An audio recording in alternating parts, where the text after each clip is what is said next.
Wala na gyud makaagwanta ang kampyon sa boxing sa dakbayan sa Butuan nga si Jordan Tuklaw Atlaw. Ni surrender na gyud ang iyang lawas sa pakigbisog sa hospital ug sa katapusan gikuha na siya sa atong labawng makagagahom. Sulod sa halos duha ka semana nga pakigbisog sa ICU, human siya nakaangkon og blood clot sa ulo. Padayon nga naglaom ang iyang pamilya, mga higala ug ang tibok komunidad sa Butuan nga makabawi paunta ang batan-ong boksidor. Alas 5:20 sa hapon karong Marso 13, 2026, mihunong na ang pinitik sa kasing-kasing ni Jordan Tuklaw Atlaw.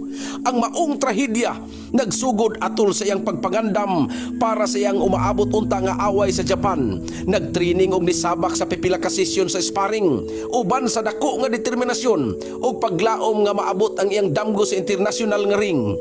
Apan human sa usa ka sparring session ug human siya miinom og tubig, kalit lang siyang natumba. Didto na nadiskubre nga adunay namuo nga dugo sa iyang ulo. Dali siyang gidala sa hospital o gioperahan. Apan bisan sa tanang pagpaningkamot sa mga doktor ug sa walay hunong nga pag-ampo sa mga nagmahal kaniya, wala na gid siya nakaagwanta pa. Si Jordan Tuklaw Atlaw, usa ka champion sa flyweight division, sa 8 rounds of boxing nga bakbakan, batok sa iyang kontra nga taga Cagayan sa bakbakan sa Butuan Part 2 ni atong bulan sa Disyembre. Usa siya sa mga boksidor nga gitan-aw sa kadaghanan nga adunay dako nga kaugmaon sa natad sa boxing. Ug imbis na ngandam na unta siya para sa iyang pinakaunang international fight sa Korakuen Hall sa Japan karong Mayo 29, usa ka damgo nga dugay na niyang gihandom. Ang kapalaran maoy mihunog og mipugong sa iyang lakang. Mahinumduman nga niadtong Marso 2 nadala si Jordan Tuklaw Atlaw sa ICE Hospital tungod sa nahitabo.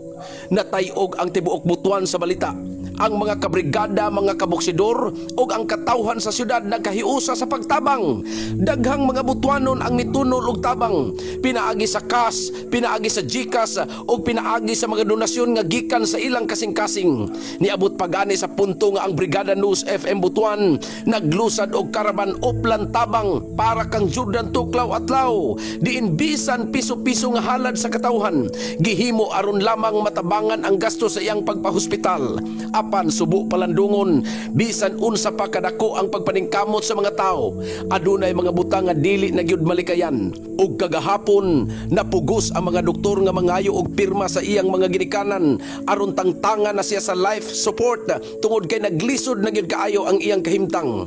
Ug sa dihang mihunong na ang makina nga nagtabang sa iyang gininhawa, mihunong usab ang pakigbisog sa usa ka batan-ong boksidor nga adunay dakong damgo alang sa iyang pamilya. Nagsubo usab ang tibok team sa Squared Circle Don Pans Promotion, labi na ang ilang promoter nga si Dundon Liagas. Para kaniya dili lamang boksidor si Jordan Tuklaw Atlaw, kundi giisip na niyang usa ka igsuon ug dili matumbasan ang iyang pagpaningkamot ug paglaom nga unta mabuhi pa si Jordan Tuklaw Atlaw. Sa pagkakaron wala pa gipagawas ang detalye kung asa hayaon o dadon ang patayng lawas sa batan-ong boksidor. Sa pamilya ni Jordan Tuklaw Atlaw, kami sa Brigada News FM Butuan kinasing-kasing nga nagpaabot sa among lahom nga pahisubo. Sa edad nga 21 anyos, usa siya kabatan-ong nangindahay sa kinabuhi.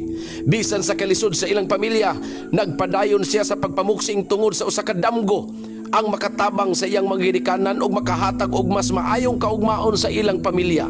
Apan usahay, ang kinabuhi puno sa mga away nga dili nato mapildi. Og karon ang usa ka mandirigma sa ring mipahulay na ang iyang mga kamao nga kaniadto nagdala og kalipay sa mga mananaway, karon nihunong na. Apan ang iyang istorya, ang iyang kaisog ug ang iyang damgo magpabilin nga inspirasyon sa daghang kabatan-onan nga nagdamgo usab nga makigbisog sa ring sa kinabuhi. Pahulay sa dayon kampyon, Jordan Tuklaw Atlaw.